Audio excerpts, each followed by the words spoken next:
क्या अब जदयू राजद के बाद भारतीय जनता पार्टी को भी प्रशांत किशोर की पार्टी जनसुराज जो है झटका देने वाली है? और क्या भारतीय जनता पार्टी के भी एक बड़े कद्दावर नेता और पूर्व केंद्रीय मंत्री जनसुराज का दामन थामने वाले हैं, प्रशांत किशोर की टीम में जाने वाले हैं? ये बातें क्यों चल रही है? क्योंकि भारतीय जनता पार्टी के एक बड़े नेता और पूर्व केंद्रीय मंत्री जो हैं भारतीय जनता पार्टी से अलग होने वाले हैं, ऐसी खबरें चल रही हैं। और खबरें ये चल रही हैं कि भारतीय जनता पार्टी का दामन छोड़ने के बाद वो आगे क्या करेंगे और किस पार्टी का दामन थामेंगे। तो जनसुराज का नाम भी उनके साथ जोड़ा जा रहा है। अब ये महोदय कौन है, भारतीय जनता पार्टी के कौन से बड़े नेता हैं, कौन पूर्व केंद्रीय मंत्री हैं और क्यों ऐसी खबरें चल रही हैं, इन सभी मुद्दों पर विस्तार से बात करेंगे और आपको बताएंगे। लेकिन उससे पहले आप हमारा परिचय जान लीजिए। नमस्कार, मेरा नाम वेद प्रकाश है। आप जनता जंक्शन देखना शुरू कर चुके हैं और कैमरे के पीछे है विशाल।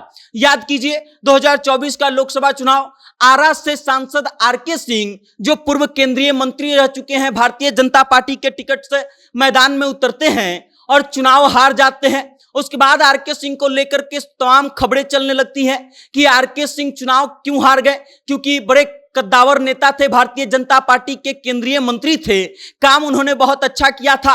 खुद प्रधानमंत्री नरेंद्र मोदी जो है उनकी इस बात के लिए तारीफ कर रहे थे, उनके कामों का तारीफ कर रहे थे।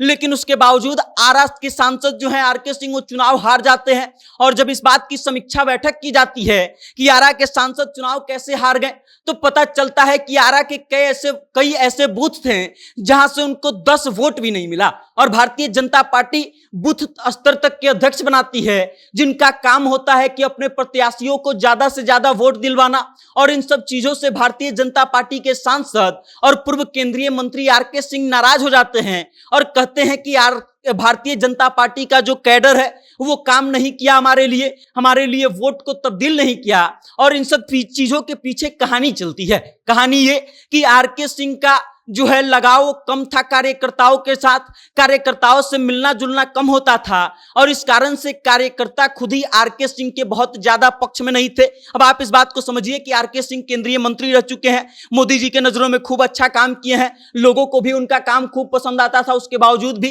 कार्यकर्ता उनके पक्ष में क्यों नहीं थे? क्योंकि आरके सिंह एक ब्यूरोक्रेट थे, मतलब वो एक अधिकारी थे। और अधिकारी से जब राजनीति में वो आए थे तो उन्होंने केवल विकास पर फोकस रखा था और कार्यकर्ताओं से और सामाजिक परिदृश्यों पर बहुत ज्यादा उन्होंने ध्यान नहीं दिया था। और इस कारण से कार्यकर्ताओं से मिलना जुलना उनका बहुत कम होता था, जिस कारण से कार्यकर्ता उनसे नाराज थे और शायद ये एक बड़ी वजह रही थी। और इन्हीं सब चीजों के कारण आरके सिंह जो हैं वो भारतीय जनता पार्टी का दामन छोड़ना चाहते हैं। और हो सकता है कि आरके सिंह जल्दी ही इस बात का घोषणा कर दे कि हम अब भारतीय जनता पार्टी के साथ नहीं रहेंगे और भारतीय जनता पार्टी से अलग होंगे। और उसके बाद आरके सिंह को लेकर के ये भी चर्चा चल रही है कि आरके सिंह बस इस बात का इंतजार कर रहे हैं कि एक बार प्रधानमंत्री नरेंद्र मोदी से उनकी मुलाकात हो जाए, उनको वो बता दे कि अब वो राजनीति में नहीं रहना चाहते या फिर भारतीय जनता पार्टी में नहीं रहना चाहते हैं। और उसके बाद वो भारतीय जनता पार्टी के सदस्यता से त्यागपत्र दे देंगे और फिर दूसरे किसी पार्टी का दामन थाम लेंगे। अब आरके सिंह को लेकर के ये जो अटकलें चल रही हैं, इसी बीच चर्चा ये भी चल रहा है कि अगर भारतीय जनता पार्टी से उनका मोह भंग होता है तो वो किस तरफ जाएंगे। और अभी जो सबसे बड़ा विकल्प सभी के सामने नजर आ रहा है वो है जनसुराज। प्रशांत किशोर की पार्टी बनने वाली है 2 अक्टूबर को। जनसुराज को लेकर के जोर शोरों से तैयारी हो रही है, पूरे बिहार में चर्चा चल रही है और आरके सिंह की भी चर्चा चल रही है कि अगर भारतीय जनता पार्टी का साथ छोड़ते हैं तो आरके सिंह जल्दी ही जाकर के जनसुराज का दामन थाम लेंगे और प्रशांत किशोर की टीम में चले जाएंगे, उनको ज्वाइन कर लेंगे। अब देखना है, दिलचस्प होगा कि आगे क्या होता है और आरके सिंह क्या करते हैं। लेकिन तब तक आप हमारे साथ बने रहिए और देखते रहिएगा जनता जंक्शन। बहुत बहुत धन्यवाद।